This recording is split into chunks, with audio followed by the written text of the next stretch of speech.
Intro ko lang naman yan. Patay na natin. Ito na lang. Seryoso ang panahon natin. Okay? Bakit ko sinabing seryoso? Sa panahon natin, napakaraming maling katuruan. Yun lang naman yung punto ko dyan. Ang mga maling katuruan, ang labanan ngayon, to be honest, wala na sa labas ng church. Nasa loob na ng church. Ang mga teachings ngayon, ang mga labanan ng mga maling katuruan, wala na sa labas, nasa loob na. In fact, sinabi ng Bible yan. Sa huling panahon, may mga lalabas na mula ang propeta among you. Yun ang pagkakasabi sa English. Mula, sa Tagalog, mula sa inyo. Sabihin, nasa loob siya ng church. Okay? At yung una kong sinabi, yung pinapapanood ko sa inyo kanina, like what I said, Pastor A, kilalang pastor, pinapadala pa natin yung mga music minister natin sa Manila para mag-aral sa kanila. Hindi ito again, hindi ito yung other pananampalataya. Kasama natin ito among Christianity. And the other one is, I forgot the name, yung sinasabi niya, si Yahweh ay demonyo. Oo, tama. Hindi Pastor Ed, no? Demonyo, ganun ka-grabe. At yung sa Garden of Eden, naiingit lang daw si Yahweh kung gusto makipag-sex. At hindi raw totoo yung apple, yung puno, o ng yun daw ay, sex daw yun. Sabi, ang tindi sa panahon natin. Kaya hindi dapat tayo kontento na lang na tagapakinig. Dapat marunong tayong sumala. Lalo tayo, o kayo na mga ginagamit ng Lord, nangangako sa pulpito, mga leader ng church, dapat alam niyong sumala. Hindi porke pinapakinggan natin, okay na yan, tatanggapin natin. Ito yung nung inaaral ko yung long time ago, kasi diniscuss ko yan, sinagot ko isa-isa yan eh. Yung issue na yan, pinapanood namin sa church ako rin dati, sinagot ko isa-isa. Ang tanong, bakit pastor, tayo nakikita natin yung problema, bakit sila, hindi nila makita, Kristiyano rin naman sila. Tama? Halimbawa, dito lang, halimbawa sa atin, may magturo na, halimbawa si Pastor Gabi. Halimbawa lang, hindi ko sinasabi si Pastor Gabi. Ako na lang, huwag si Pastor Gabi. Ako na lang. Halimbawa, may tinuro akong kakaiba. Dahil, kasi hindi nyo ako madalas kasama. Sabi, ang tanong kasi sa akin, Pastor, bakit wala nagre-react? Na sa kanila parang okay lang yun. Di ba? Sa atin, sa labas, pag napakinggan mo, teka, mali na yan. Okay, sabi ko, ang sagot kasi dyan, sa tingin ko, una, masyado na nilang kilala yung isa't isa at yung tiwala na ibigay na. Halimbawa, ako, si Pastor Gabi, ako na lang. Kunyari, ako matagal yung kasama. Though hindi pa naman, kukunti pa lang. Pero parang, si Pastor na lang siya, si Pastor niya, lahat ng sasabihin niyan, okay, tama. Wala nang filter. Naintindihan natin, because of the relationship na established, lahat na lang sasabihin niya, okay, hindi na tayo nag-filter. Because of the relationship, the disciple and the preacher. Pangalawa, dahil siguro hindi marunong sumala talaga yung ignorance ng miyembro o ng nakikinig. Kaya babalik tayo, ang sinasabi sa atin ng salita ng Diyos, matuto tayong like Bereans, matuto tayong saliksipin ng salita ng Diyos. Okay? Kaya ang tanong kanina, nagbabasa ba tayo ng salita ng Diyos?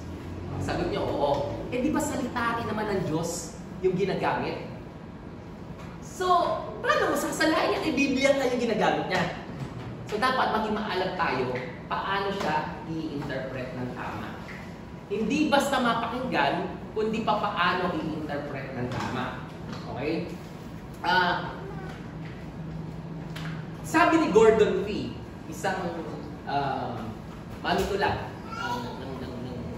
ang sinulat niyang aklat at gusto ko yung title is How to Read the Bible for All Its Worth. Gordon Fee ang author. Sabi niya, every reader is an interpreter at the same time. Naniniwala kayo?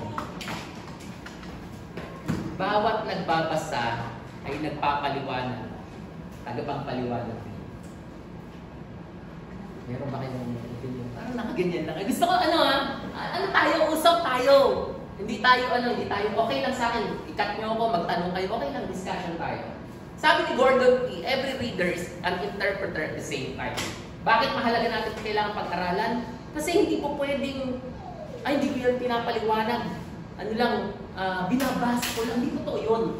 Pag binasa mo siya, nag-i-interpret ka na. Hindi ko alam kung ano, iniisip nyo na. Halimbawa, bibigyan ko ng halimbawa Every reader is an interpreter. Pagka may nabasa tayong CR, halimbawa CR sa Bible, toilet na lang, toilet, para madali. Pag nakabasa yung mayaman, tsaka mahirap magkaiba na agad yung nasa idea nila. Tama ba ako? Isang salita yun CR. Pag naka-imagine yung nabasa ng mahirap, o anong itsura ng CR? Siguro ang itsura nun, barong-barong. May tao, mabaho, may tabo. O hindi sabihin na natin kahit barong-barong malinis, halimbawa.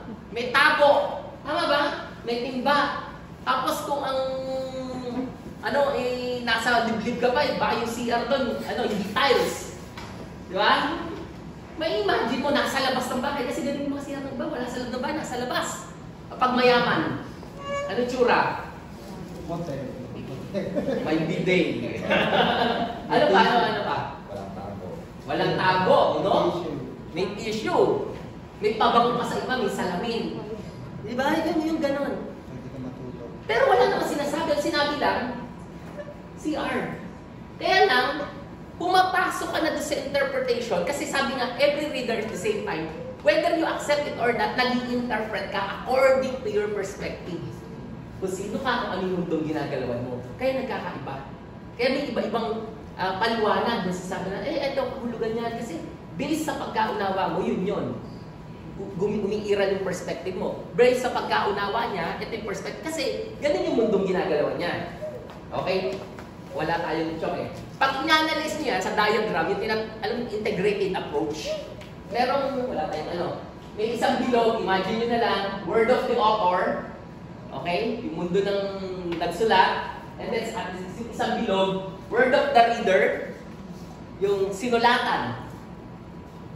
Hindi ko alam kung naiintindihan nyo, And then sa baba natin, yung word natin, yung mundo ng natin, nagbabasa. May sarili pa tayong mundo sa panahon natin.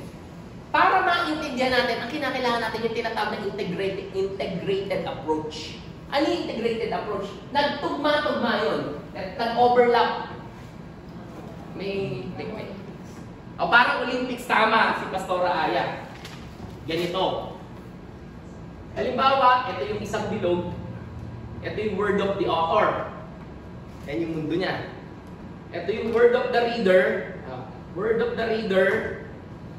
Ito yung word of the original recipient pala yan. Original recipient. Word of the reader tayo. Yung integrated approach, yun. Yung nakuha mo yung word of the author, word of the reader, tsaka yung mundo mo, yun yung integrated approach. At yun yung kailangan natin sa panahon natin. Para matutunan mo yung tamang interpretation of the Bible, dapat ma-consider mo yung word of the author, ano nangyayari, yung word na sinulatan, at i-apply mo siya sa ating panahon. Ano siya ngayon sa ating panahon? Maliwanag ba? Hindi ko alam kung...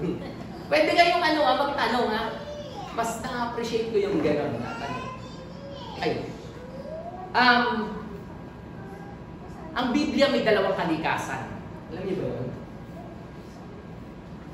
Hindi na naman kayo. Sanay na tayo yung sila. Masanay ako nagpaparticipate. Ang Bible may dalawa siyang nature. Okay? Ang nature ng Bible, dalawa. Una, meron siyang divine side.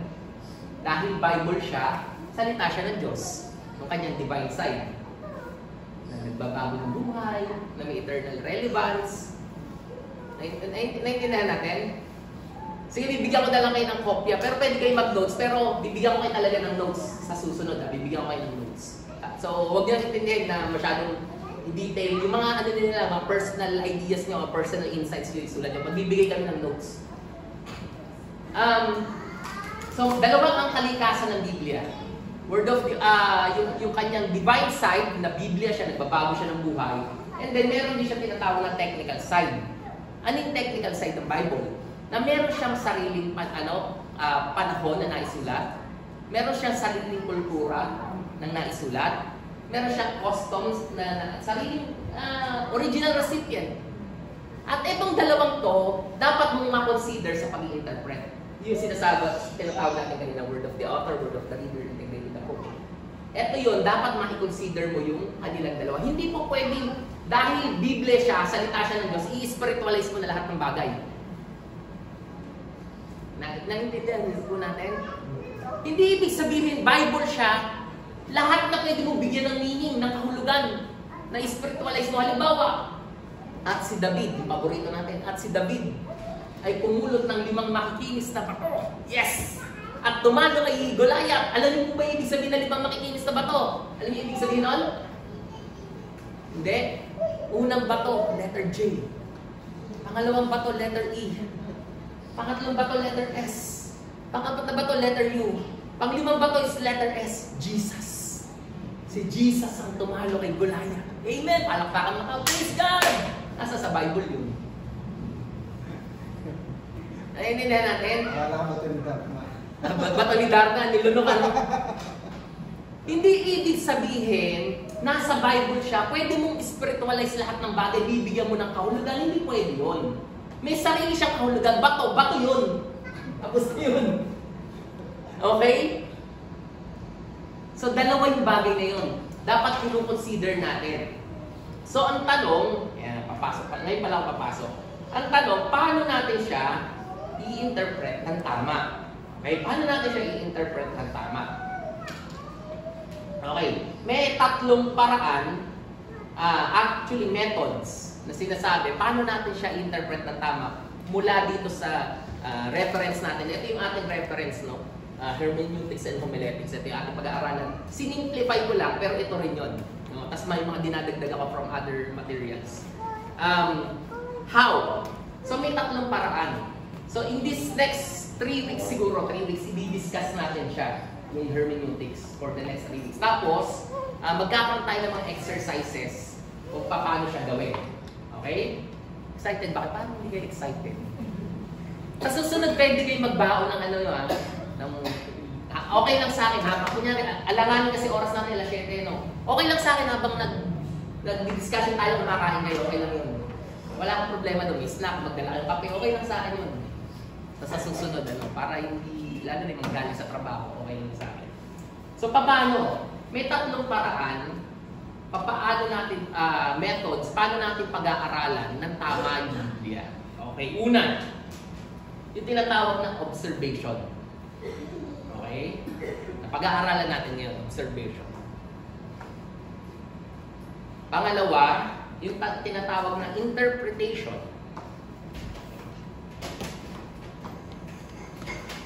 Okay? And then yung pangatlo, yung application. Puntahan natin, okay na kayo? Puntahan natin ngayon yung observation. Papaano natin, kumbinsido na ba kayo ng mahalagang pag-aralan tama ng Biblia? Na may may sarili siyang hindi pwedeng nabasa mo, yun na yun. Okay. Pagbilis matuto, praise God. So una, observation. Ano ba yung observation? Observation lang. From the word observation. Ang unang rules, dapat maging observant ka. So paano gagawin yun? Paano, ito yung mga steps, paano yung observation. Ang una mong dapat gawin, first step, basic sa observation, pag mag-o-observe ka, alisin mo muna kung ano nasa isipan mo. So, opo. Lahat ng, pagka magbabasa po kayo ng Bible, lahat muna ng mga natutunan nyo, kalimutan nyo muna. Kasi pagka hindi ganun, kasi ang intention mo, malaman yung meaning ng text. Pag meron ka na kagad alam, ang mangyayari doon, pag may nabasa ka, bibigyan mo na kagad ng meaning. Ito kahulugan yan. Kasi alam ko na yan eh. Naintindihan natin? So, ang first step, para malaman mo yung interpretation, alisin mo muna yung bias sa isipan mo. Kahit anong natutunan mo dati, wala muna akong alam. Yun muna ang first step. Wala muna akong alam. Pag magbabasa ka ng Bible. Kahit na marami nang alam yung marami sa atin, pag magbabasa ka kasi, gusto mo maintindihan. Kasi pag marami ka nang alam, hindi ka na matututo. Kasi pag may nabasa, ito yan. Ito yan. Alam mo na agad. Naintindihan natin. So, ang first step niya, wala muna akong alam. So, tingnan mo yung muna yung katabi mo. Masyado ka seryoso eh. Gutom ba kayo? Kaya pala, ay mga walang reaction. Yung iba busog, yung iba gutom. Busog at gutom parehas. Parehas lang. O, buti na lang ako, naglugaw lang. Para hindi masyadong busog, hindi gutom. Okay. Yun ang unang step. Bakit siya importante? Sige. Gusto ko ng discussion natin. Bakit siya? Kasi ayoko lang magsalita. Gusto ko maano natin, maunawaan natin. Anong pangalan niya? Yung asawa ni Jeff. Roxanne. Bakit mahalaga na ganito ang approach natin pag nagbabasa tayo ng Bible? Yung first step natin, alisin muna kung anong nasa isipan. Para hindi mga yung interpretation baka mamaya kailangan kapag binasa mo yung Bible interpretation na kasi magkaiba yung dati yung culture, traditions, yung mga pag-ugali, yung mga rituals nila, iba-iba yun. So, kailangan ko think na dapat sa Yun. Okay. Yun ang first step. Okay, babalik tayo. Pag magbabasa ka ng Bible, wala muna akong alam. Yun ang first step. Otherwise, may tendency nga, ma-misinterpret mo siya. Na, ito kahulugan niya, ang bilis mo mag-jump into conclusion. Wala muna akong alam. Para, ano yung sinasabi ng text, makuha natin. Okay? Merong dalawang term na importante matutunan natin. Yung tinatawag na eisegesis. Bigla na lang pumapasok, ano? Alam niyo, narinig niyo na ba yun? Eisegesis tsaka exegesis. O, eisegesis, E-I-S-O, tapos gesis, G-E-S-I-S, eisegesis. Ang ibig sabihin ng eisegesis, yung kaisipan mo, ipinapasok mo sa scripture. Ito, kahulugan yan. Ito, yung binibigyan mo ng meaning. Yung mind mo, nilalagay mo sa scripture, eisegesis. Okay? Yung isa naman, exegesis. Ano ang exegesis? Okay, sorry umiiwas ako sa mga terminologies kaya hindi maiiwasan. Gusto ko sana i-simplify talaga, pero talagang kailangan natin matutunan yung mga terms eh. Exegesis. Ano ang exegesis? Yung exegesis naman, kung ang eisegesis, yung utak mo yung pinapasok mo sa scripture, yung exegesis, yung sinasabi ng scripture ang pinapasok mo sa utak mo. Okay? Yun ang kailangan natin, exegesis. Yung mula sa sinasabi ng kasulatan, papapasukin natin sa ating kaisipan. Hindi natin yung ating kaisipan, ibinibigyan natin ng kahulugan ng scripture. Okay? Kaya importante, wala muna akong alam. Para makuha natin yung plain meaning ng text. Okay? That's the first one. Maliwanag, may tanong? Wala. Fast learner talaga sila, Pastor. Pag may tanong kayo, mas gusto ko yung nagtatanong. No, kayo po dyan, okay lang po kayo. Pasok nga po kayo rito.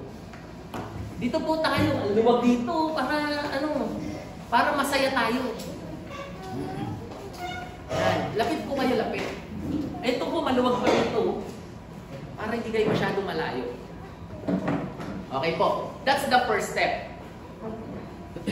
Alisin ang bias sa isipan. Pangalawa, reread, and compare translations hanggat maaari. Read, reread, compare translations. Naintindihan natin? Na-experience nyo na magbasa ng Bible? Minsan, napansin nyo, sa isa, ito, bakit iba ang word na ginamit? Pag nag-compare kayo, nasubukan nyo na yun? Ako, madalas ko ginagamit yun, especially sa preaching. Napansin nyo minsan, nag-NLT, NIV. Ang ganda kasi. Subukan nyo mag-compare, minsan mas na-appreciate natin yung meaning. Tapos basahin natin siya ng basahin. Kasi magkakaroon tayo ng mga tanong regarding that. May tanong? Pastor, talaga sila. Basta, sige. Merong kasi yung My Sword, mas maganda. Oo, tama. Kasi yung My Sword, pag pinindot mo yun, meron doon compare. Tama. Nandun na yung mga iba't ibang version na gusto nyo makita. Yes. Kaysa naman sa kukuha ng Bible, Yes. hahanapin mo matagal. Tama. Ngayon, mas mabilis. Oo nga, may komentaryo sa yan. Sa ano din sa Google, ng Bible. Ayun, Yun. gateway. Pero kung nasa cellphone ka, maganda yung MySword. In fact, ang ginagamit ko yung MySword. Meron pa dyan Strong's Concordance. May Greek dyan. Iwanan ko ng cellphone ko, papakita ko talaga sa inyo yan eh. Tsaka offline. Offline, magagamit mo yan. Naka- Anytime nakapag-Greek ka. Mas madali, kahit na nasa liblib kang lugar, pwede mong buksan. Correct. So yun. Read, reread, compare translations. For you to understand, bibigyan ko ng halimbawa. In Job chapter 2, ayan wala dyan. Job chapter 2 verse 10. Sabi doon ni Job, nung shall we accept God sa isang hindi ko na alam kung ano yung mga translation basta ano to kinumpare ko. And not trouble. Sa ibang translation, trouble. Okay. Sa isang translation, are we accepting good to God and not affliction? Affliction yung ginamit. Sa isa King James Version, ano ginamit? Evil. Nasyak ako dun. Pero hindi yun ang topic natin Ang pinapakita ko sa inyo, pag nag-aaral tayo ng Bible, intindihin natin siya, basahin natin siya paulit-ulit, and then, kung magagawa nyo mag-compare ng translations. Kasi, tulad nun, evil talaga. Ang pupunta tayo sa susunod na step, ano yun? Learn to ask the right questions. Kasi, pag binasa mo lang siya, minsan wala kang tanong. Pero pagka na-compare, bakit ganon? Nag-i-stir up ng questions. Yun ang gusto natin. Wala pa rin kayong reaction. Naintindihan natin? Nakayuko lang silang lahat. Yan. Gusto ko pong maintindihan natin, ang first, sa tatayo ako Hindi ako ito. Oo. Anak ka? Ayaw yung Hindi, biro lang. Ang gusto ko pong mangyari, matuto po tayo.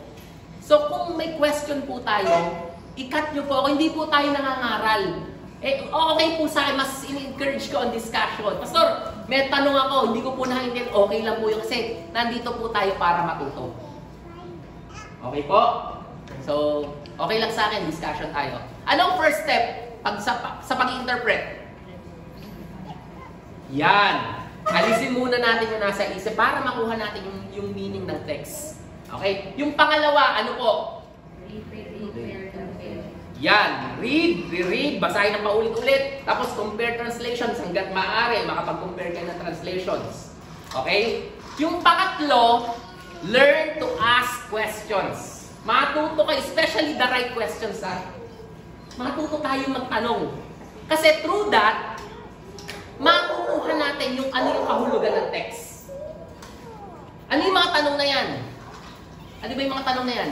Yung 5 W's and 5 wives and 1 husband, alam niyo yun? What? When? Yan. Importante yan. Tanungin mo yung talata. What? Anong sinasabi ng talata? Ano ba gusto sabihin dito ng author? Kailan ba ito nasulat? Ano ba yung nangyayari? Bakit niya sinabi? Why? Bakit niya sinabi? Okay? Naintindihan natin? Lahat ng pwede mong itanong mo para maintindihan natin. Wala pa rin reaction. Sana nakakapasok ako sa inyo, no? Sana I pray na, pray nga muna parang din kasi tayo nag-pray, no? Lord, we thank you, Lord God, for this evening, Lord. Lord, we pray, help us to understand, Lord God, this important matters, so Lord God. Help us, Lord God, to enlighten us, Lord God. Enlighten us, Lord God, na maunawaan po ang rules, Lord God, how to interpret your word. Lord, give me wisdom that comes from you. Give us the wisdom as we Lord, discuss this matter, so Lord. We thank you and we glorify you in Jesus' name. Amen. So yun. Una, ulit-ulitin ko. First step, alisin ang anumang bias sa isipan. Wala mo na akong alam para makuha natin sa inyo. Pangalawa, read, compare translations. Para nakukuha mo yung Dahil pag nagawa mo yun, babagsak ka sa pangatlo. Pagkakaroon ka ng mga tanong. Pag walang tanong, magtanong ka. Hindi to kagaya ng asawa mo na matanong. Magtanong ka talaga, okay lang. Ha? Magtanong ka. Bibigyan ko kayo ng halimbawa. At lahat ng, after this mag-exercise tayo. Lahat ng mga tanong natin na yan, babagsak lang yan Any questions mula sa kasulatan, may nabasa ka, nagtanong ka, babagsak lang yan sa 2 o 3 pangunahin. 2 pangunahin actually. Yung tinatawag na context tsaka yung content. Pag sinabing context, hahatiin pa natin sa 2 yan. May tinatawag na literary context tsaka may tinatawag na historical context. Hindi ko ano, yung kulang eh, no? Pag may tanong, again ha, pag may tanong, wag mo kayo mahiya, magtanong po kayo. Literary. Historical. Pag sinabing literary context, ito yung may kinalaban sa mga preceding and succeeding verses. Maliwanag? Pag sinabi namang historical context, may kinalaman siya sa customs, culture, traditions, na wala doon, kundi sasagutin nyo ng kanilang kultura, ng kanilang panahon. That is kaya historical. Madaling intindihan nyo, historical. Yung isa, literary, may kinalaman siya sa mga preceding and succeeding verses. Yung pangatlo, yung pangalawa, actually kasi yung context natin sa 2. Yung content, meaning of words. Ano yung mga words na ginamit? So, ano yan? Yung Greek, yung Hebrew, pag-aaralan din natin later on. Okay. Balik tayo, i-apply ngayon natin yung questions. Mga questions, matuto tayong magbasa. Next week ko, may Bible kayo. Please read Matthew chapter 22. So mag-exercise tayo. Ha? Ganyan lang yung gagawin natin. Matthew chapter 22.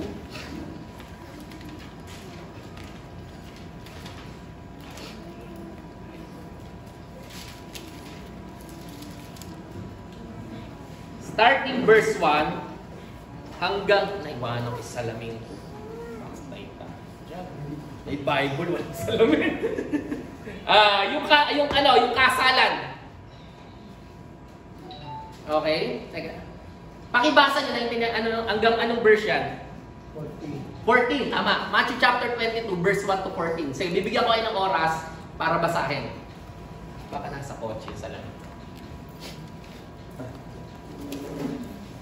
Wala rin salamin nyo.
Maintindihan pagkahimik. External word. Lakas mo na lang kaya para lahat. Ito nga kasi. Muli siyang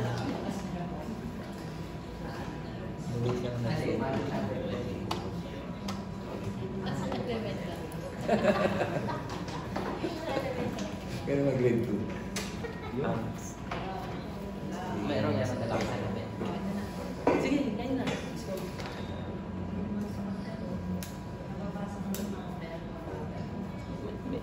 May Bible pa yata tayo. May mga Bible sila din.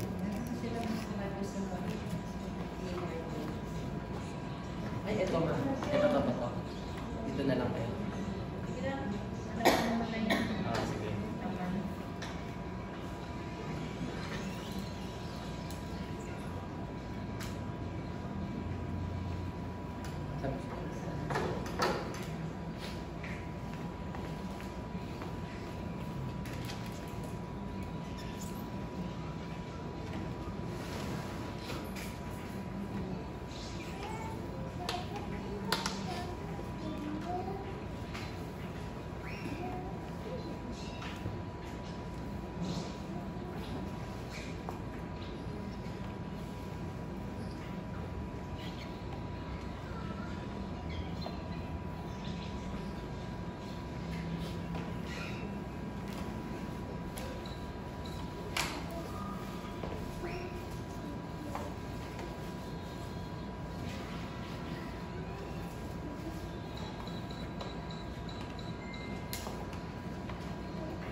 Sa ngayon, kahit isang version lang muna, baka gumamit na kagad yun iba't ibang translation.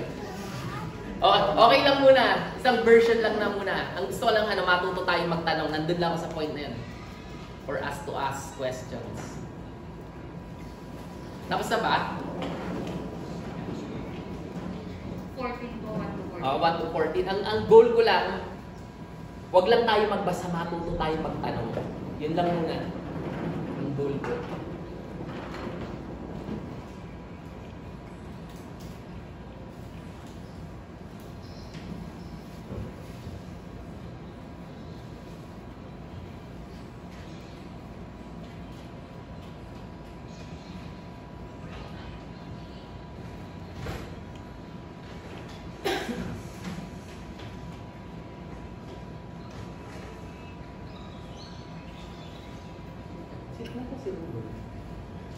Kasi lang kahapon sa kapang pinaka-uwa. Kaya, nagawa niya.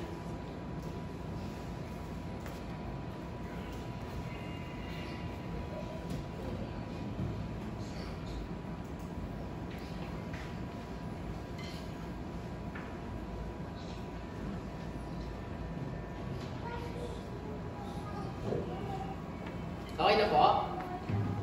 Hindi pa. Sige lang. Boss. Kala ko wala rin eh.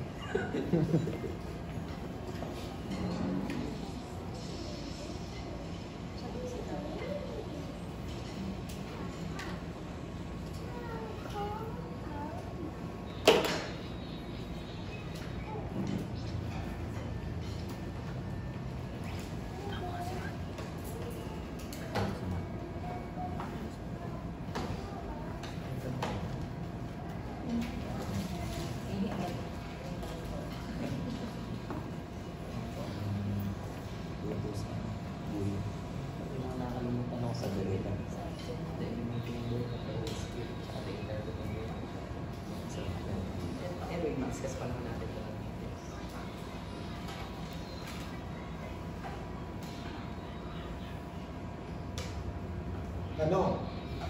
Anong handa? Ang luto? Ang luto. Yung guya. Tama. Learn to ask the right questions.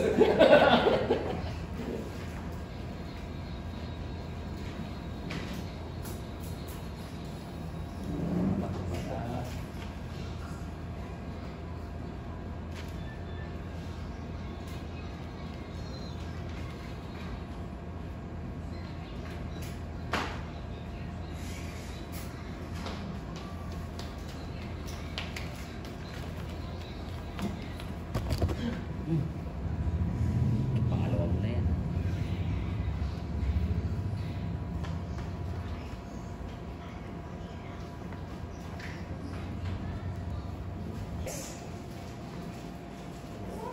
Volunteer. Sige.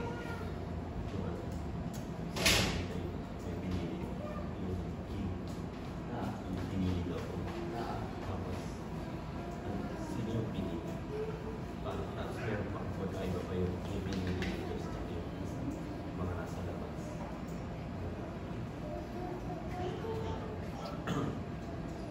Many are told that you are chosen.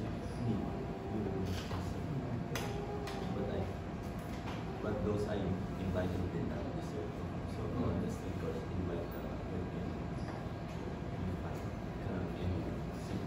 South meron ko sa inyo. Sini-invited siya. Okay. So, yun yung tanong niya. Sabi niya, sino yung mga inibitahan? No, yun yung tanong niya. Kasi according to the text, may mga inibitahan, tapos hindi nakarating, may mga nagdahilan.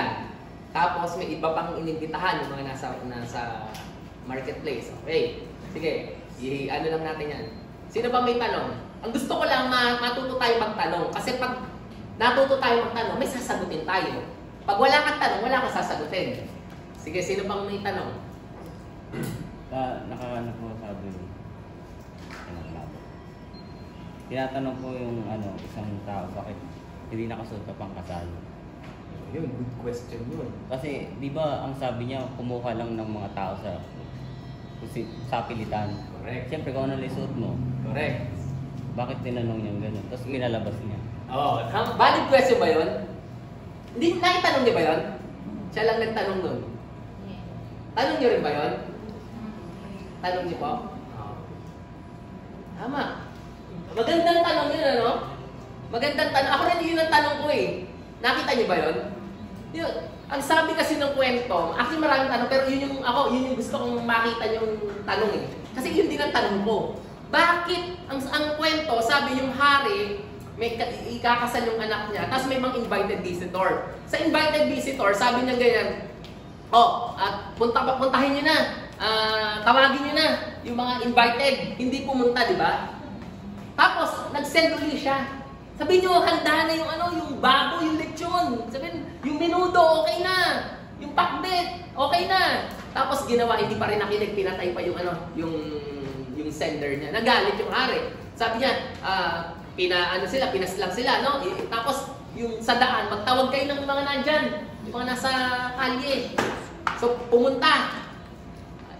Alam niyo, pag nasa kalye, sino-sino yan? Tama yung survey. Ano pangalan mo, bro? JR. Kahit sino yan. Siguro may pulube, no? Yung nasa kalsada eh. Tapos, nung hindi daw nakadamit pang kasal, pinalabas eh. Una, biglaan. Niyakad na lang eh. Tapos pangalawa, baka mahirap pa yun. Anong i-expect mo? Nakuha niyo tanong? Sinagot ba siya ng text? Sinagot siya ng text? Bakit? Ano dahilan? Hindi.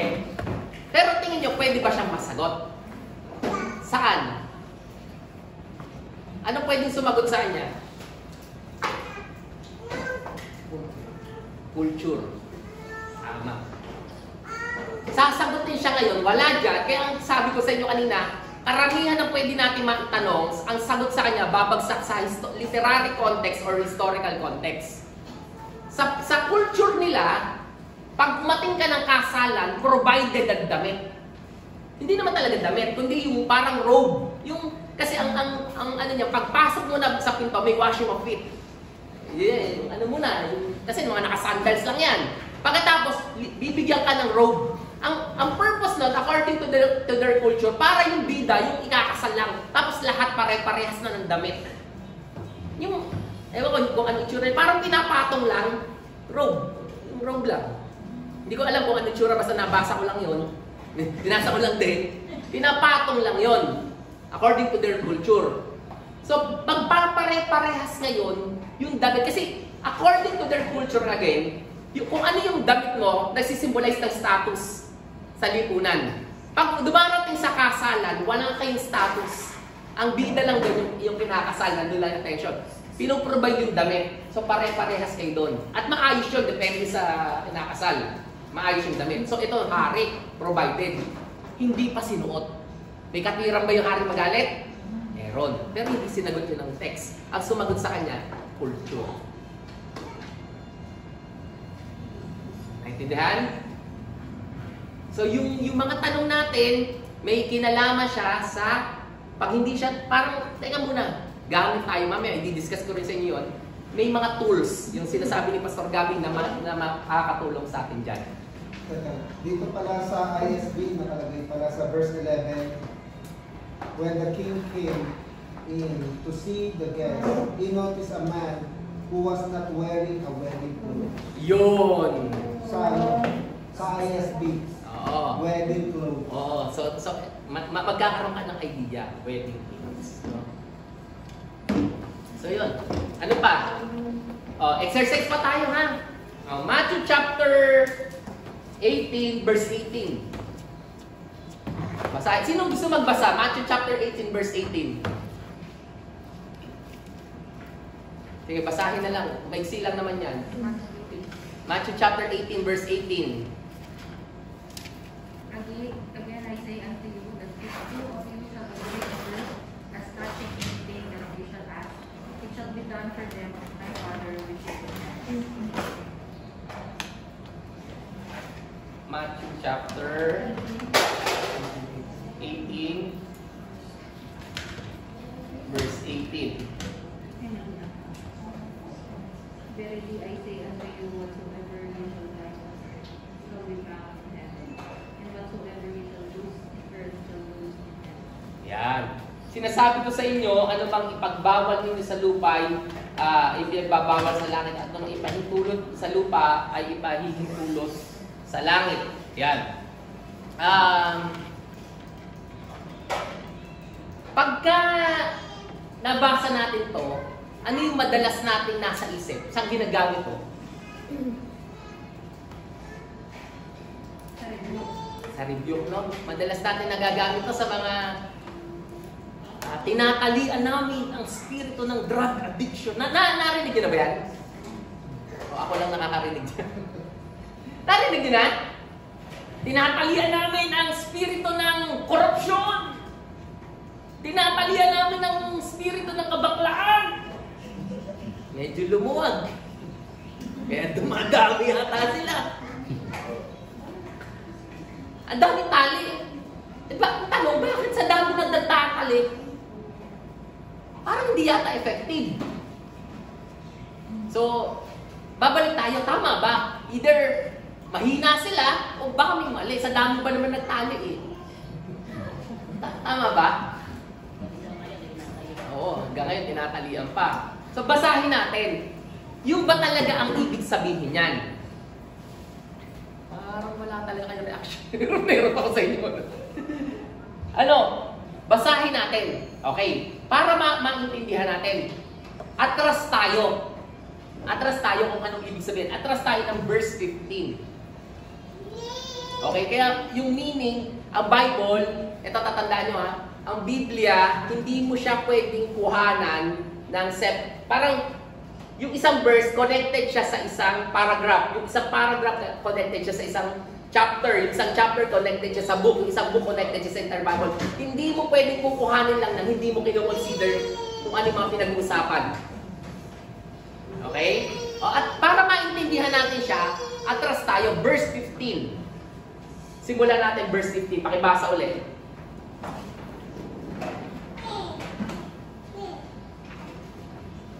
Sino magbabasa?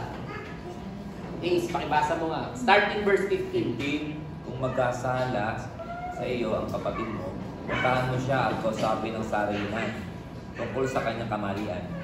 Kapag nakinig siya sa iyo, ay ibalik mo na ang iyong pagsasamahan bilang magkapatid. Ngunit kung ayaw niya makinig sa iyo, magsama ka pa ng isa o dalawang tao upang ang lahat na pinag-usapan nyo ay mapatunayan ng 2 o 3 saksi.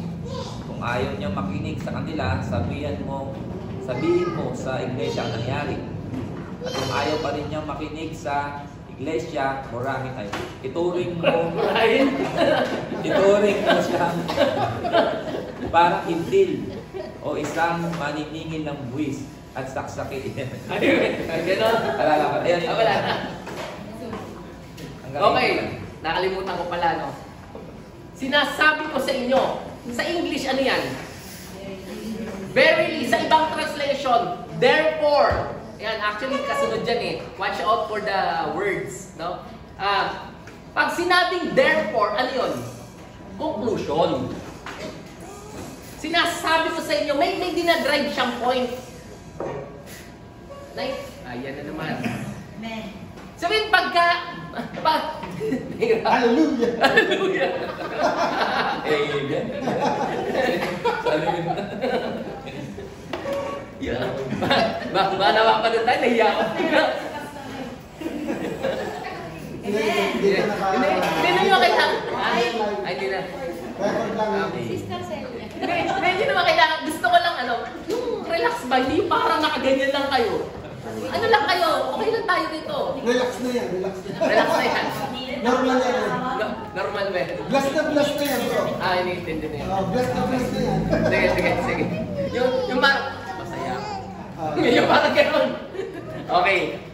Kung ano siya, watch out for the words na yung conclusion ba to? Ano ba to? Titingnan natin. Mamaya pag-usapan din natin mga repeated words, no? Next step yun eh. Tingnan niyo siya. Connected siya sa pinag-uusapan in verse 15. Yung sinasabi nating tali-tali dyan, walang kinalaman sa demonyo yan. Okay? Bakit? Atras, verse 15, meron daw magkagalit. Yung magkagalit na to, sabi, pagka hindi nakinig sa church, according to Ace, meron wag ganon. Wag ganon. Makipag-usap muna kayong dalawa. Usap muna. Kayong dalawa, kapatid. Pag may nasaktan kasi ako, yun, hindi yung ikaw may kasalanan. Nasaktan kasi ako sa sinabi mo. Yun sabi eh. Ito pagka may na-offend, ano sabi, kung magkasala sa iyo ang kapatid mo, puntahan mo siya. Hindi yung may kasalanan na pupunta, yung na-offend. Napansin niyo ba yun? Ito, sabihin, sinasidra ko na lang din Tingnan nyo, yung sinasabi nila, kung magkasala sa iyo, kasi minsan yung may kasalanan, hindi niya alam na may kasalanan siya. Ikaw galit na galit ka na, sama-sama ng galit. Yung siya, basta ka? Kapal ng mukha, hindi niya alam na may kasalanan siya. Sa totoo lang, nagagalitin na kayo sa tao, galit na kayo. Yung may kasalanan, hindi niya alam, nangyari sa akin yan sa Orion, galit na sa akin, di ko raw siya pinansin, nagkita kami. Hindi ko nga napansin talaga. Galit na pala siya sa akin. Lalo na galit. Binabati ko, kamusta po kayo? Okay lang po. Tapos nung lagi ko na binabati, parang ano naman. Tapos yung parang okay na kayo, pastor, kasi napahiya ako sa inyo. Bakit po? Binati ko po kayo, hinitian ko po kayo, no, nagkita po tayo sa pa dati, yung sa Balanga, yung sa Lubungan sa Michelle, sa malapit sa Betaps, nung araw. Hindi niyo po ako pinansin, ganun, pasensya na po, hindi ko, minsan, di ba, magkakasalubong kayo, pero parang hindi mo nakita, kasi siguro may iniisip ka, nangyari ba sa inyo yun? Ang tagal niyang kinimkim, galit na galit sa akin, ako, wala naman sa akin. Kung sabihin mo na kagad, di ba? Babalik tayo dito sa talata. Sabi, kung may magkasala sa'yo, sabihin mo, puntahan mo. Pag hindi makinig, magsama ka pa ng isa o dalawang saksi. Binanggit yung isa o dalawang saksi, Tapos pag hindi pa siya nakinig, sabihin sa church, pag hindi pa siya nakinig, Ace. Pag hindi pa siya nakinig, ituring na siyang hentilang. Ibig sabihin nun, parang outcast na siya. Sa atin yan, disciplinary action, tawag ito yung parang cut off. Ayaw mo makinig, di mo kinakilala authority ng church. Kasi may sinasabi ka din sa iyo, mag-ayos ka, ayaw mong kilalanin. Hindi ka bagay dito. Kasi pag nasa church ka, kilalanin mo ang authority namin. In verse 18, sinasabi ko sa inyo, ano mang pagpasyahan nyo sa lupa, ano mang pagpasyahan ng church, pinagpasyahan sa langit. So saan siya may kinalaman? Discipline, the power and authority of the church. Whatever nang pinagdesisyonan ng church, kasama ang langit doon. Nakuha natin yung ibig sabihin ng talata. Pati po yung madalas nagagamit yung sumunod yung verse 20. Oo. For where 2 or 3 are gathered. Correct, kasama yan sa Yes. There am I in the midst of them. Lagi siyang ginagamit sa prayer. Correct. Pero ang totoo, ginagamit sa discipline. Yes. Kasi ang isang question na nakita ko dyan, kung mag-isa ka nananalangin, wala ang Diyos sa akin. Yun, tama. Kasi kailangan 2 or 3 Yun. together. Exactly. May mga ginagamit tayong talata na hindi naman talaga yun ang kahulugan kasi hindi natin iniintindi kung ano yung pinag-uusapan. Bumalik tayo sa rule natin kanina, hindi ibig sabihin Bible siya, pwede mo nang spiritualize lahat. Kailangan, intindihin mo yung kanyang context, intindihin mo yung pinag-uusapan, hindi mo pwedeng may nakita ka, kukunin mo na siya at tawag out of context. Yung kinukuha mo, yung talata nang hindi mo kinukonsidera kung ano yung pinag-uusapan. Intindihan natin, kinukuha mo siya out of context. Kaya iintindihin natin yung context. Tama si Pastor Aya doon. In fact, yung verse 20 na sinasabi, where 2 or 3 gathered in my name, I am in the midst of them. Madalas ginagamit niya sa prayer. Talaga naman. Kahit nga isa, kasi ang katangian ng Diyos is omnipresent. Nasa lahat ng dako siya kahit mag-isa ka. So pagka in-apply mo yung talata ron, where 2 or 3 gathered in my name, pag isa, wala. Ganun ba yun? So, hindi yun nag-a-apply. Saan yun nag-a-apply? Atras tayo. Magsama ka ng isa o dalawa pang saksi. Importante yun kasi in Deuteronomy chapter 19 verse 15, ang isang saksi hindi dapat paniwalaan. According to the Deuteronomy, hindi po pwedeng isang saksi. 2 or 3 witnesses ang magpapatatag sa testimony. Importante yun sa kanila, 2 or 3 witnesses. Kaya binanggit yung 2 or 3, gathered in my name, I am in the midst of them. Babalik pa rin tayo doon sa pinag-uusapan, sinasabi ko sa inyo. Kaya ang conclusion pa rin yun, ano yung sa Tagalog? Sinasabi ko pa rin sa inyo. Sabihin, may kinalaman pa rin siya sa pinag-uusapan. Okay? Naintindihan po natin? Preceding and succeeding verses. Isa pa. In Matthew, Proverbs chapter 8, verse 17.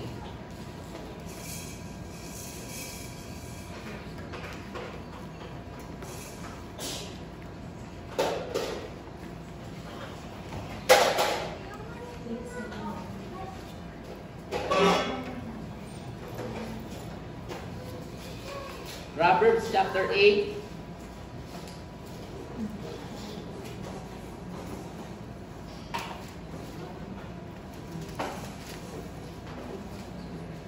verse 17. Pakibasa nga po.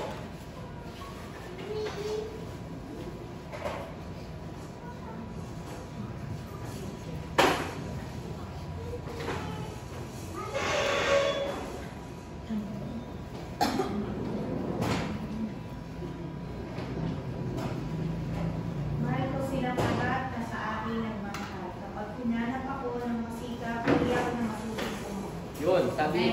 Yes. Parang, ang sabi daw ni Jesus? Ang sabi? Ang sabi daw? Mahal ko silang lahat na sa akin ay nagmamahal. Tama ba yun? Pag hinanap mo siya na masikap yung masusumpungan, wala nang mag-email na naman. Isa pa. Tuloy natin, in Proverbs chapter 8, pa rin, verse 22 to 29. Pakibasa nga. Sino bang pwede magbasa? O, 22 lang muna. Sige. 22. Sa lahat ng nilikha ni Yahweh, ako ang una. Noong una pang panahon, ako ay nalikha. Di created lang si Jesus. Nilikha lang si Jesus. Sino mag-agree? Nilikha lang si Jesus, di ba? Sino nagsasabing hindi siya nilikha? Taas kamay. Sino nagsasabing nilikha siya? Sino walang pakialam? Kahit anong tanong ko, wala, hindi kayo magtaas ng kamay. Sino yung nalilito? Mag-a-agree ba kayo? Si Jesus nilikha lang, ayan o. Proverbs 8:22, sa lahat na nilikha, siya lang ang una. Tama? Tama ba? Pati yung ato hindi nag-a-agree o. Ano, tama ba? Nilikha ba si Jesus? Wala talaga. Hinihintay ko yung may paglalaban, meron tututol, wala lang eh. Wala na dyan. Ano? Ano sagot nyo? Hindi. Siyempre hindi nilikha si Jesus. Hindi, ito yung sinasabi kong ay si Jesus, bigla mo siyang bibigyan ng kahulugan. Ang tanong, sino ba yung tinutukoy? Yung sinasabi ko sa inyo, learn to ask the right question. Sino ba nagsasalita? Tanungin natin yun yung mga basic. Ano ba yung sinasabi? Intindihin natin siya. Sino ba yung tinutukoy dyan? Sa lahat na nilikha ni Yahweh, ako ang una. Para maintindihan nyo yan, either aatras kayo ng pagbasa or aangat kayo para maintindihan nyo ano yung pinag-uusapan. Subukan. Gusto ko ngayon sagutin nyo, hindi ko sasagutin. Kayo sumagot. Sino yung tinutukoy dyan? Sa lahat na nilikha ni Yahweh, ako ang una. Sino tinutukoy? Tuklasin nyo. Atras kayo ng pagbasa, preceding and succeeding verses. Sige, gusto ko natutunan nyo.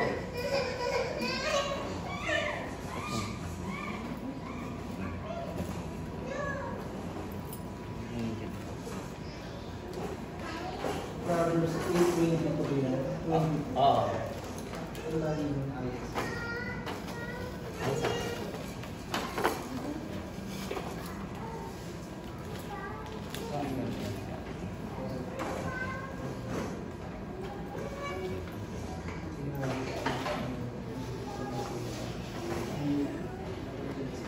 Yung wisdom.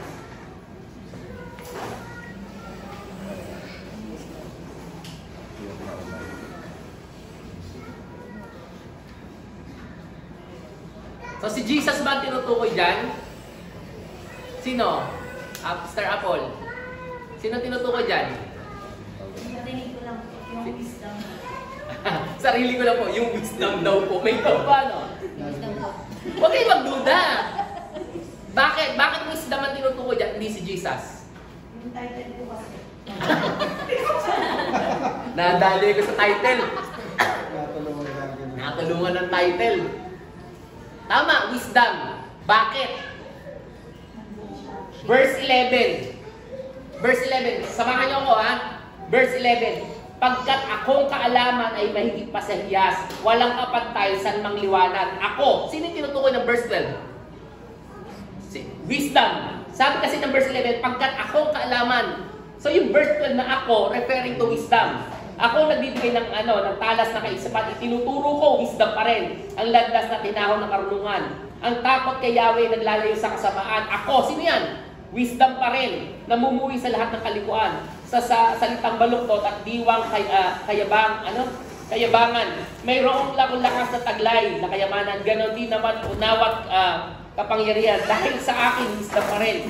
Ay hari nakakapagbahala na nagagawa ng mga puno ang utos ng siyang tama. Talino ng punong bayan sa akin nagmumula at ako ang dahilan ng kanilang pagkadakila.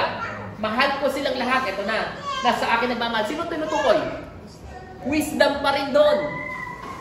Wisdom pa rin. Tingnan nyo, wisdom pa rin. Ang yaman karangalan ay sa akin tinatagay. Kayamanang walang maliw, kasaganaan ng buhay. Ang bunga ko ay higit sa ganitong dinali. Fast forward tayo. Sa lahat ng nilikha ni Yahweh, ako ang una. Sino tinutukoy? Wisdom pa rin. So hindi po pwedeng puputulin mo siya. Intindihin mo sino ang nagsasalita.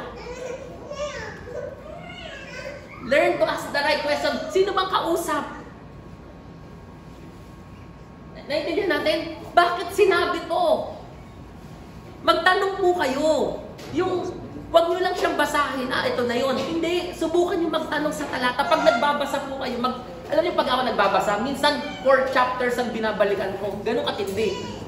Gusto ko maintindihan bakit niya sinabi to. 4 chapters. Tapos minsan, iniintindi ko minsan buong libro. Ito lang text na to yung ipapangaral to. Buong libro, inaaral mo para maintindihan mo. Naintindihan natin? May tanong po kayo? Wala. Wala pa rin. So, naintindihan niyo yung mga preceding and succeeding verses? Ano pa? Ano pang mga example natin dyan? Sorry? Sige. Yung historical context. Ayan, historical context. Sabi ganyan, sa kasalan sa Kana. Diba? Sa kasalan sa Kana. Bakit natakot? Wag na natin basahin, Wag na natin basahin. Bakit natakot yung host nung mauubusan ng alak? Di ba naitanong? Sige.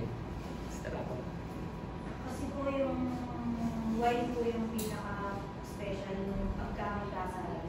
Doon pinaka-special na Tama. In fact, sa culture nila, hindi pa pwedeng walang wine. Normal sa kanila yung alak. Ano yun? Parang sa atin, kanin. Parang imagine mo sa kasalan na ubusan ng kanin. Yun yung mean. Hindi pwede. Hindi pwede. Maraming kare-kare, walang kanin. Ang hirap kainin ng kare-kare walang kanin. Di ba? So parang ganun yun. Kaya natakot. So, hindi siya sasagutin ng talata. Sasagutin ngayon siya ng historical context. Kaya importante rin na nagbabasa tayo hindi lang ng Bible Minsan basahin nyo rin yung yung introduction, yung panimula ng Bible, para naintindihan nyo ano yung settings. Ano ba yung nangyayari? Bakit ba ganito to? Ano ganito pala? Intindihin din natin. Nung sinulat pala to ni Pablo, nakakulong siya para maunawaan natin ano yung pinag-usapan. Okay? So, yun. Tapos, historical. Yung content, yung meaning of words. In John chapter 21, may usapan doon. Ano pa lang ito actually nasa introduction lang tayo. Binibigyan ko lang kayo ng overview. I-discuss natin siya into details. In John chapter 21, nagsasagutan doon si Jesus at si Peter. Peter, do you love me more than this? Diba? Napasin niyo yun? Ano sagot doon? Yes, Lord, I love you. Tinanong ulit, Peter, do you love me more than this? Sabi nga, yes, Lord, I love you. Ilang beses ginamit yung salitang love doon. Pero pag inaral mo naman yun, bakit tanong ng tanong si Lord? Di ba kayo nagtataka doon? Yung inuulit-ulit yung salitang love. Pag inaral mo naman siya, yung kanyang original language, makikita mo ngayon, kasi hindi natin maintindihan sa English translation, puro love. Magkakaiba tinutukoy na love doon. Yung tinatanong, Peter, do you agape me? Agape. Ang sagot ni Peter, Lord, I phileo you. Magkaiba pala yun. So, minsan, kinakailangan din natin, subukan nyo. Hindi mo na sabi, kahit may Bible dictionary ka, kahit may hindi mo na discover yung kung di ka magtatanong. Bakit kaya inuulit-ulit? Ano kaya kahulugan ng love dito? Bakit hindi humihinto si Jesus? Sinagot na nga ni Peter na love din siya eh. Si Jesus OA minsan hindi ba ganon? Subukan nyo kasi magtanong. At pag nagtanong kayo, basahin nyo kung sasagutin siya ng talata. Kung may kinalaman naman, gagamit ngayon tayo ng mga tools. In fact, hindi na nga mahirap ngayon. Alam niyo, nung nag-aaral kami ni Pastor Gabi, ang una kong in-invest, bumili akong Bible Dictionary, 1,500 pesos yun. During that time, napakamahal. Bumili ako ng Strong Exhaustive Concordance, 3,000 pesos during that time. Walang pera. Isa-isa pa yun, yung ganon. Ang dami-dami lahat, ganito kakapal, ganito kalaki, ganito kakapal, tapos ang lilit na sulat. Anong Greek word nun? Ang dami! Ngayon, lahat yan libre online. Download niyo yung sinasabi ni Pastor Gabi. eSword. In fact, libre lang yan sa Play Store. Download nyo nga lang Bible. With strong concordance. Wala, naiwanan ang cellphone na mapakita ko sa inyo. Pag click nyo ganyan, Strong's Concordance, King James Version yun. Eto. King James Version yan. May mga numbers yan. I-click mo lang yung yung sinasabing number. Pag click mo ganyan, lalabas na yung Greek word o Hebrew word. Nandiyan na rin yung meaning. Libre yan. My sword. Libre yan. Hindi na kayong gagastos na kagaya namin ng araw. Ito, napakadaling. Gusto nyo mag-aral talaga. Para maintindihan natin. Okay? Pero again, hindi nyo matututunan yan kung hindi muna kayo magtatanong. Kaya ang natin, bakit ba sinabi ni Jesus to? Learn to ask the right questions. Okay? Learn to ask the right questions. Naintindihan ba natin? May tanong po ba kayo? Wala rin. Ako may tanong. Natututo. Ha? Hindi nga nila maintindihan. Wala silang tanong. Walang right question. May tanong ka sa Paul. Ayan, ikaw na. Wala maintindihan. Amen. Yan. Madali ka usap, So, yun. Pangatlo, na sinasabi natin, matutunan yung mag-observe ng mga inuulit na salita. Okay? Yung una, kanina, alisin yung bias sa isipan. Pangalawa, read, reread, compare translation. Pangatlo, learn to ask the right questions. Pang-apat, watch out for the repeated words or yung mga conclusive words, yung nagtatranslate na siya. Mukhang iba na yung pinag-uusapan dito. May mga yun. May mga keywords yun. Ano ba tawag sa English? Transition. Transition, yun, transitional sentence kung ano man yun. Conjunction. Basta mga ganun. Hindi ako expert sa English eh. Pero may mga ano yun. Mapapasin yun. Therefore, may binibigyan na siyang punto, conclusion yun. Tingnan nyo po yun. Okay? Makikita nyo yung yung pinag-uusapan, mas mauunawaan niyo po pag gano'n. Ulit-ulit. O bakit inuulit sa Biblia? Pag inuulit-ulit, importante. Binibigyan ng diin. Yun ang rules. So, maging aware kayo doon. Pag may mga inuulit na salita, ibig sabihin nyo, binibigyan ng diin. Okay? Learn to ask questions. Pang-apat, maging observant kayo dun sa mga inuulit na salita, sa mga gamit ng salita, bakit ginagamit to, yung compare and contrast, di-discuss pa natin siya into details, yung mga pinag-compare, naiintindihan nyo, tapos contrast, pag ang mabuting tao ay mabubuhay, ang masamang tao ay sabihin, compare and contrast, marami na sa Proverbs. I-observe nyo yun, compare and contrast. Tapos yung pinagko-compare talaga, ang kaharian ng Diyos ay tulad ng, bakit ganon? Bakit sa ganito tinulad? Okay, ano mo po yun? Magtanong ay bakit? Ano bang katangian nito? Bakit sa ganito tayo kinompare? O, halimbawa, kayo yung mga tupad tulad ng tupang ligaw, bakit sa dami-dami tupa? Hindi pa kayo nagtanong?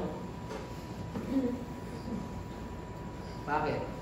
Ba't di kambing? Ba't di aso? Kayo tulad ng mga Shih Tzu. O, bakit? Bakit din?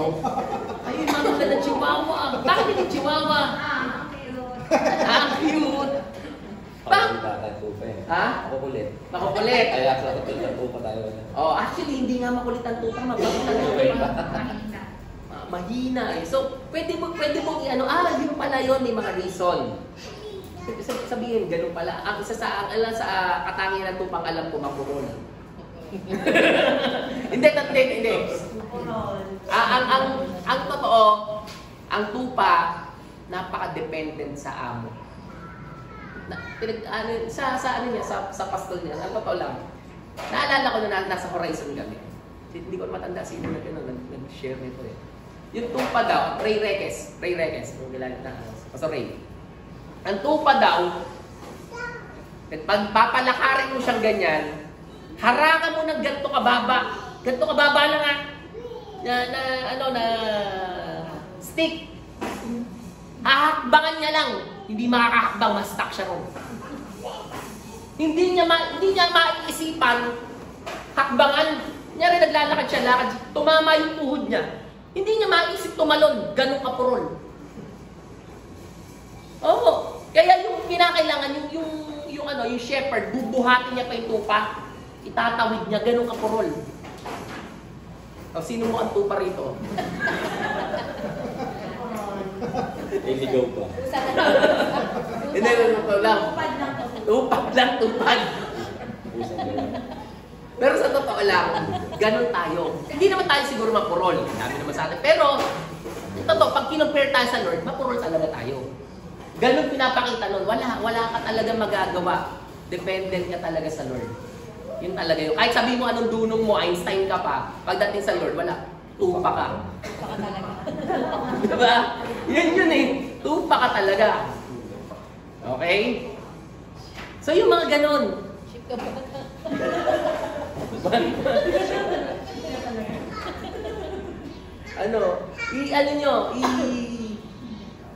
Pag-aralan natin, ha? Bakit? Magtanong kayo kasi wag lang basa ng basa. Bakit? Okay na yun, tanong mo na si pastor. Subukan nyo magtanong. Okay? Next, ano yung susunod? Bago tayo pumunta sa interpretation, nasa observation pa lang tayo, ha? Gano'ng oras na ba? Okay na tayo? Maganda na tayo next susunod po. Sige, tapusin. Sige. 1 hour, okay. Okay, 1 hour. Sige, last na lang. Yung translation, magkaroon kayo na maayos na translations. Alam niyo ba yung Bible, meron niya tatlong equivalent na pagkakahati-hati. Hindi ko alam kung familiar kayo sa different translations ng Bible. May tinatawag na literal translations. May tinatawag na dynamic equivalent translations. May tinatawag na free translations. Under ng literal translations, yung mga King James, tinranslate yan word for word. Kaya barok, thou shall not. Tinranslate yan from Greek o from Latin Vulgate, Latina Vulgata, ng word for word. LXX. Yung isa naman, tinranslate, thought, ano yung gusto niya sabihin? Pinakilaman na yung pinakilaman na yung ano yung meaning niya, ano yung gusto niya sabihin? Pinadalinan. Hindi na masyadong inintindi yung Halimbawa ang idiom, nilagyan na yung interpretation. Oo, more on, hindi, kinonsider pa rin, dynamic equivalent, kinonsider pa rin. Yung isa naman, free, masyado na siyang i-contextualize sa need. Kunyari, student ka, ang ginagamit ng mga terminologies, according to the student, kung nanay ka, di ba, Bible for woman, yung mga ganon, yung ginagamit ng mga terminologies, according sa pambabae, sa nanay, kung leadership Bible yan, ang mga ginagamit, more on leadership. Sabihin mo, yung masyado nang pinakialaman yung translations. So, pagka nag-aaral kayo ng salita ng Diyos, lahat naman yan importante. Lahat yan importante. Pero ang basic, kung magkakaroon ka, layman ka pa lang, magkaroon ka na maayos na salin. Doon ka lumagay sa gitna. Yung suggestion ko lang, lumagay ka sa gitna. Kasi pwede kang maglalim, pwede kang magbabaw. Pero kung masyado ka na bababaw, baka namimiss mo na yung pinaka-essence. Kasi tama siya, pabibigyan ko kayo. Sorry konti na lang. Doon sa parable of the talents. Parable of the talents, di ba yung binigyan ng 10 talento, 5 talento, tsaka 1 talento? Napansin niyo ba yun? Ano yung talent? Okay, balik tayo. Cultural. Ang isang talent is equal sa 10,000 denari. Ano ang denaryo? Isang araw na sweldo. So, pag kinompute mo, ang laki-laki na nun. Yung nakareceive ng isang talento, 10,000 talents yun. 10,000 denaryo. Ang 10,000 talent, 10,000 days of na sweldo. 10,000 days. Hindi, ang laki-laki na yun. Magkano isang araw? 500? O dito, 500 times 10,000. Ang laki na nun. So, hindi na rin siya maliit. Naakala, kasi maliit lang na-receive niya, kaya tinago niya na lang. Mas ma-appreciate natin kung, kasi nung tinranslate siya, ito sinasabi kong magkaroon ng maayos na translation. Nung i-translate siya sa Tagalog, 500 pesos. Napansin niyo ba yun? 500 pesos, 1,000 pesos. Ano ba yung ginamit? 1,500 yata. Sa Tagalog, pesos na yung ginamit. Kaya parang hindi natin ma-appreciate. Pero pag binalikan mo ngayon yung original, talents ang ginamit, may ano pala. May meaning pala. So, magkaroon ng maayos na translation. Okay? So, yun yung mga kailangan natin maintindihan sa observation. Nasa observation pa lang tayo balikan natin sa observation. Una, sa observation, pag magbabasa ka, alisin mo muna yung bias sa isipan mo. Read and reread and compare translations. Learn to ask questions. Watch out for the repeated words. Have a good translations ng Bible. Yung 5 lang muna yon, doon lang tayo sa observation. Yung 5 lang muna na yon. And then next week, pag pinag-aralan natin interpretation, i-discuss ko sa inyo yung rules of interpretation. Okay? May rules of pag-interpret. Hindi basta siya, ito na meaning niya. May mga rules siya. Bibigay ko naman sa inyo yung rules. Nasa observation pa lang tayo.